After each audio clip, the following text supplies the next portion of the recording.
बरसाना में एक भक्त थे, बृजदास जी। उनके एक पुत्री थी, नाम था रतिया। यही बृजदास का परिवार था। बृजदास दिन में अपना काम करते और शाम को श्री राधा जी के मंदिर में जाते, दर्शन करते और जो भी संत आए हुए होते उनके साथ सत्संग करते। यह उनका रोज का नियम था। एक बार एक संत ने कहा कि भैया, हमें नंदगांव जाना है, सामान ज्यादा है, पैसे हैं नहीं तो सेवक कर लेते। तुम हमको नंदगांव पहुंचा सकते हो क्या? बृजदास ने हाँ भर ली।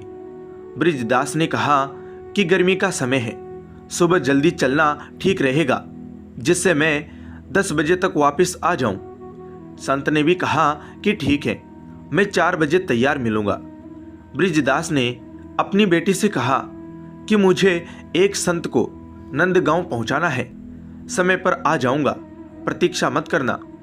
बृजदास सुबह 4 बजे राधे राधे करते नंगे पांव संत के पास गए।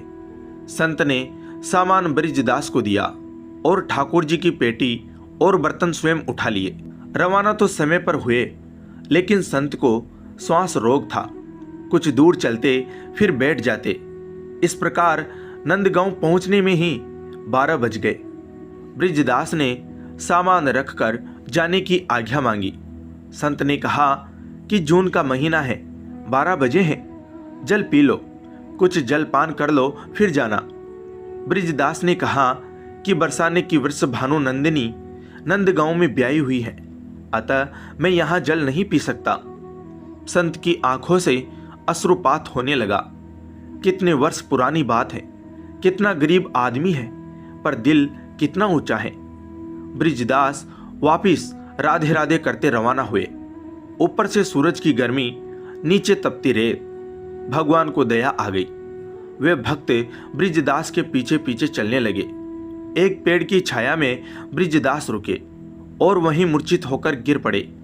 भगवान ने मूर्छा दूर करने के प्रयास किए, पर मूर्छा दूर नहीं हुई।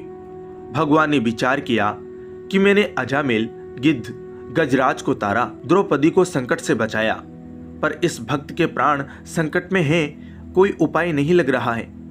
बृजदास राधा रानी के भक्त हैं, वे ही इसके प्राणों की रक्षा कर सकती हैं, उनको ही बुलाया जावे। भगवान भरी दोपहरी में राधा रानी के पास महल में गए। राधा रानी ने इस गर्मी में आने का कारण पूछा।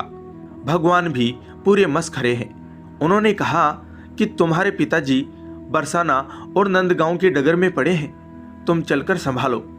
राधा जी ने कहा कि कौन पिताजी? भगवान ने सारी बात समझाई और चलने को कहा। यह भी कहा कि तुमको बृजदास की बेटी के रूप में भोजन जल लेकर चलना है। राधा जी तैयार होकर पहुंची। पिताजी, पिताजी आवाज लगाई। बृजदास जागे, बेटी के चरणों में गिर पड़े। आज तू न आती तो प्राण चले जाते। बेटी से कहा कि आज तुझे बार बार देखने का मन कर रहा है। राधा जी ने कहा कि माँ बाप को संतान अच्छी लगती ही है, आप भोजन लीजिए। बृजदास भोजन लेने लगे तो राधा जी ने कहा कि घर पर कुछ मेहमान आए हैं, मैं उनको संभालूं, आप आ जाना। कुछ दूरी के बाद राधा रानी अदृश्य हो गई। बृजदास ने ऐसा भोजन कभी नहीं पाया। शाम को घर आकर बृजदास बेटी के चरणों में गिर पड़े। बेटी ने कहा कि आप ये क्या कर रहे हैं? बृजदास ने कहा कि आज तुमने भोजन जल लाकर मेरे प्राण बचा लिए। बेटी ने कहा कि मैं तो कहीं नहीं गई। बृजदास ने कहा कि अच्छा बता, मेहमान कहाँ है? बेटी ने कहा कि कोई मेहमान नहीं आया। अब बृजदास के समझ में सारी बात समझ आ चुकी थी। उसने बेटी से कहा कि आज तुम्हारे ही रूप में राधा रानी के दर्शन हुए। जय श्री राधे। धन्यवाद।